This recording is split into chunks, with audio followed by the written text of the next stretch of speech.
Corona virus संक्रमण की गंभीर स्थिति के बीच केंद्रीय वित्त मंत्री निर्मला सीतारमण ने वित्त वर्ष 2022-23 के लिए आम बजट पेश किया। उन्होंने नौकरी, घर, किसान, रक्षा, व्यापार और क्रिप्टो सहित कई क्षेत्रों के लिए बड़े ऐलान किए। इस बजट को अगले 25 साल का ब्लूप्रिंट बताया है। 2019 में वित्त मंत्री का पद संभालने के बाद सीतारमण ने चौथी बार बजट पेश किया है। मोदी सरकार के आम बजट को इंदौर जिला भाजपा अध्यक्ष डॉक्टर राजेश सोनकर और वरिष्ठ भाजपा नेता गोविंद मालू ने मन भावन नए भारत के निर्माण का बजट बताया। वहीं विपक्ष कांग्रेस नेता और पूर्व मंत्री सज्जन सिंह वर्मा और कांग्रेस प्रवक्ता नरेंद्र सलूजा ने आम बजट को झूठ का पिटारा बताया है। पेश हुआ है, इस बजट को आप कैसे देखेंगे?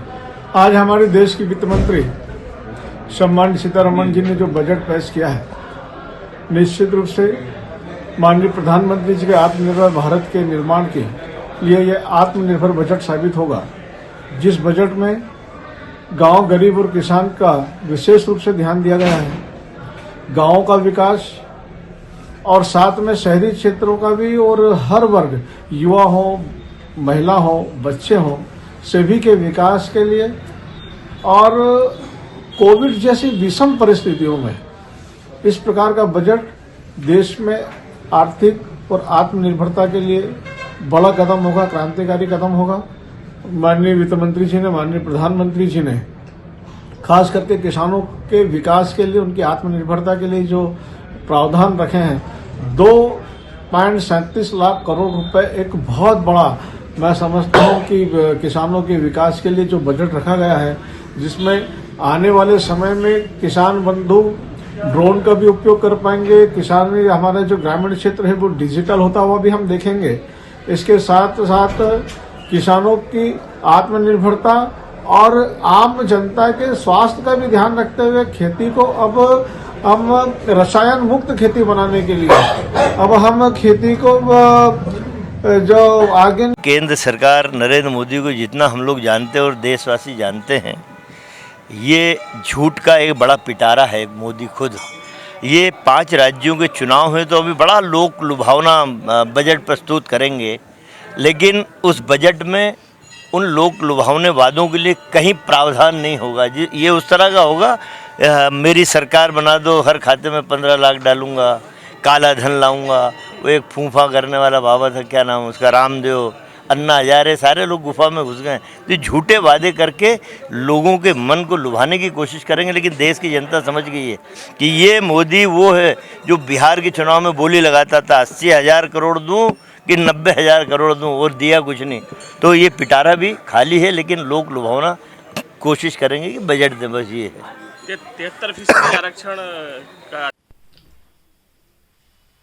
केंद्र सरकार का बजट लोक लुभावन नहीं लेकिन मन भावन बजट है।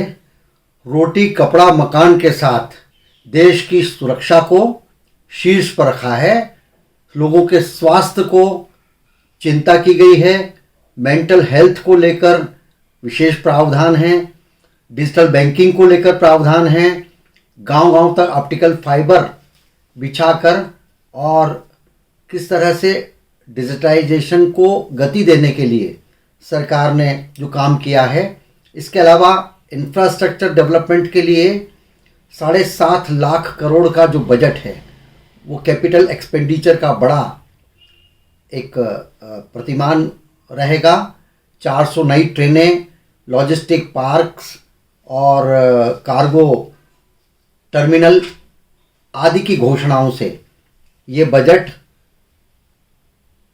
बहुत फॉरवर्ड देखने वाला, फॉरवर्ड सोचने वाला, मंगल करने वाला, लोक कल्याण का रागमन कल्याण है, राग दरबारी नहीं।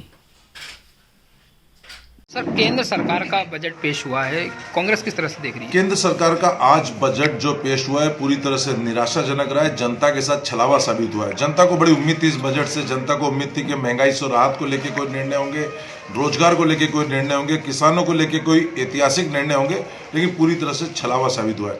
आप देखें कि किसानों की आय दोगुनी का दावा 2022 में करने वाले किसानों की आय पर कोई बात नहीं।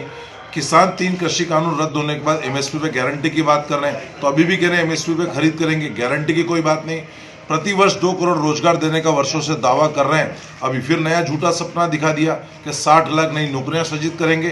तो पुराने 2 करोड़ रोजगार का क्या हुआ? यदि बात करें तो जनता इनकम टैक्स की स्लैब में राहत और बदलाव की बात कर रही थी, छूट की मांग कर रही थी, उसमें कोई निर्णय नहीं लिया गया। जनता ठगी रह गई। नौकरी पेशा वर्ग के लिए कोई राहत की बात नहीं, रोजगार को लेकर कोई कदम नहीं उठाया गया। ट्रेनें बढ़ाने की बात करें, दूसरी तरफ रेल यात्री किराया, माल भाड़ा सब बढ़ा रहे हैं। यदि बात करें तो जब सरकार ने खुद मान लिया है कि महंगाई के अंदर सबसे बड़ा कारण है वो ईंधन की कीमतों में इजाफा है, तो क्या कारण है कि पेट्रोल डीजल की और रसोई गैस की कमी, उसमें लगने वाले करों में कोई राहत नहीं दी गई। अभी भी एक बार फिर झूठे सपने दिखाने का काम किया गया है। जो थोड़ी बहुत घोषणाएं भी की गई वो भी 5 राज्यों के चुनाव को देखते हुए की गई। सही, स्कूल को लेकर टीवी लगाने की बात करें। अब बड़ी शर्म की बात है कि आश्चर्य की बात है कि कह रहे हैं कि हर क्लास में टीवी लगेगा।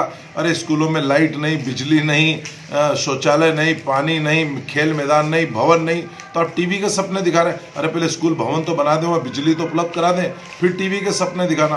पूरी तरह से एक बार फिर झूठी घोषणाएं साबित की गई। कह रहे हैं 25 साल का ब्लूप्रिंट है। अरे आपको 7 साल में तो आप कुछ कर नहीं पाए, 2 साल में आपका कार्यकाल खत्म होगा, फिर एक बार 25 साल के झूठे सपने दिखाने का काम किया है आपने। पूरी तरह से बजट निराशाजनक रहा है, इसने जनता को छला है। ब्यूरो रिपोर्ट, खबर मध्य प्रदेश।